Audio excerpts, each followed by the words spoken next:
Now, as I said, the way to the celestial city lies directly through this town where this lusty fair is kept. He who will go to the celestial city, and yet not go through this town, must need to go out of the world.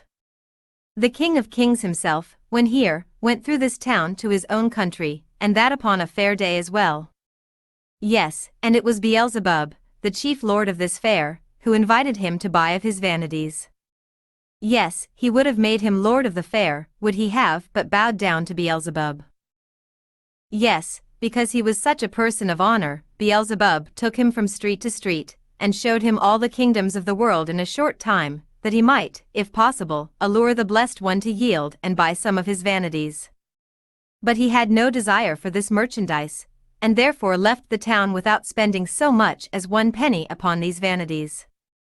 This fair, therefore, is of ancient standing, and very renowned.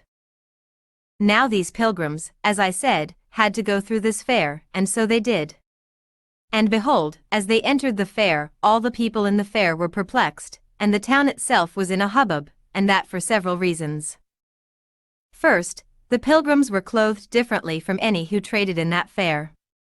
The people of the fair, therefore, stared at them. Some said they were fools, some said that they were deranged, and some said that they were eccentric men. Secondly, just as they wondered at their apparel, so they likewise were bewildered at their speech, for few could understand what they said. The pilgrims naturally spoke the language of Canaan, but those who kept the fair were men of this world, so that, from one end of the fair to the other, they seemed to be barbarians to each other. Thirdly, that which greatly disturbed the peddlers, was that these pilgrims did not value their wares. They did not desire so much as to look upon them.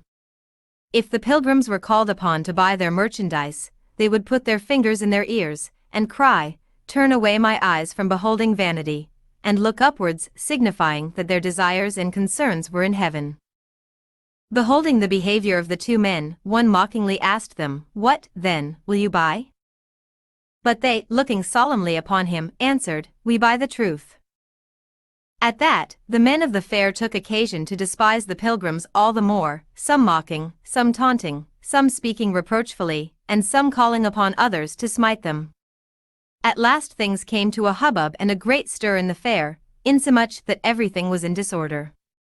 So word was soon brought to the lord of the fair, who quickly came down, and delegated some of his most trusty friends to take these pilgrims, who had so disturbed the fair, into custody.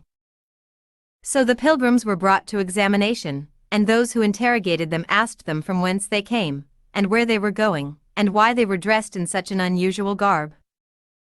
The 2 men explained that they were pilgrims and strangers in the world, and that they were going to their own country, which was the heavenly Jerusalem. They stated that they had given no reason to the men of the town, nor to the peddlers, thus to abuse them, or hinder them in their journey, unless it was, when one asked them what they would buy, and they said that they would buy the truth.